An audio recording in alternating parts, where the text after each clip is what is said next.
ఏలూరు జిల్లాలో operation tiger continue అవుతోంది. బుట్టాయిగూడెం మండలం పాలకుంట దండిపుడి బీట్ శివారులో పెద్దపులిని బంధించేందుకు ఫారెస్ట్ అధికారులు తీవ్రంగా ప్రయత్నిస్తున్నారు.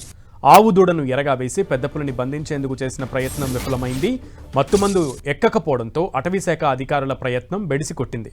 అయితే ఎరగా వేసిన ఆవు దూడను చంపేసి పులి వెళ్లిపోయినట్లు అధికారులు చెబుతున్నారు. ఇక దండిపుడి బీట్ అటవీ ప్రాంతంలో పులి ఉన్నట్లుగా రేడియో కాలర్ ద్వారా గుర్తించిన అధికారులు పెద్ద పులిని బంధించేందుకు ముమ్మర ప్రయత్నాలు చేస్తున్నారు.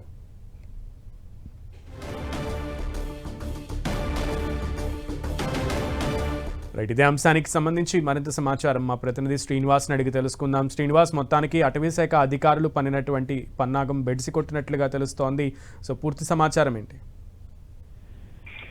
సునీల్, గత 4 రోజుల నుంచి కూడా ఏలూరు జిల్లాలోని అటు అభయారణ్యంలోనే ఎక్కువగా పెద్ద పులి సంచరిస్తుంది. పాపికొండల అభయారణ్యం నుంచి కూడా ఇటు కన్నాపురం అభయారణ్యానికి కూడా పెద్ద పులి 2 రోజుల క్రితం చేరుకుంది. అయితే 2 రోజుల నుంచి కూడా కన్నాపురం అలాగే బుట్టాయిగూడెం ప్రాంతంలో ఉన్నటువంటి ఒక పాలకుంట ప్రాంతంలో 2 ఆవు దూడల పైన పెద్దపులి దాడి చేసి హతమార్చింది. ఈ నేపథ్యంలోనే అటవీశాఖ అధికారులు పులిని బంధించేందుకు ఒక ఆవు దూడను ఎరగా పెట్టి అక్కడ నిన్న రాత్రి బంధించాలని ప్రయత్నం చేశారు. అయితే అటవీశాఖ అధికారులు పనినటువంటి బోన్ వద్దకు ఆవు దూడను ఎరగేసిన ప్రాంతానికి పెద్ద పులి చేరుకుని బోన్లో అక్కడ ఎరగేసినటువంటి ఆవు దూడను అయితే కూడా పెద్ద పులి దాడి చేసి హతమార్చింది. అయితే ఇదే సమయంలో శ్రీశైలం నుంచి వచ్చినటువంటి అటవీశాఖ సిబ్బంది పులిని బంధించేందుకు గన్ షాట్ తో మత్తుమందు ఇచ్చేందుకు ప్రయత్నం చేశారు.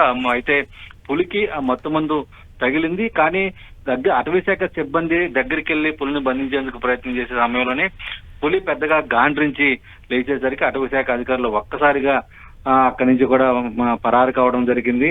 అయితే కొద్దిసేపటికే పులి అక్కడి నుంచి మళ్ళీ తిరిగి అరణ్యంలోకి అంటే అటవీ ప్రాంతంలోకి చేరుకున్నట్లు అటవీశాఖ అధికారులు అయితే కూడా స్పష్టం చేయడం జరిగింది. ప్రస్తుతం పులి దండిపూడి ఫారెస్ట్ బీటు సింగారమ్మ కొండ ప్రాంతంలో ఉన్నట్టు రేడియో కాలర్ ద్వారా అటవీశాఖ అధికారులు అయితే కూడా కనుగొన్నారు. ముఖ్యంగా రాత్రి వేళల్లో తిరిగే పులి సంచారాన్ని బట్టి ఆపరేషన్ కొనసాగిస్తామని చెప్పి అటవీశాఖ అధికారులు అయితే కూడా స్పష్టం చేస్తున్నారు.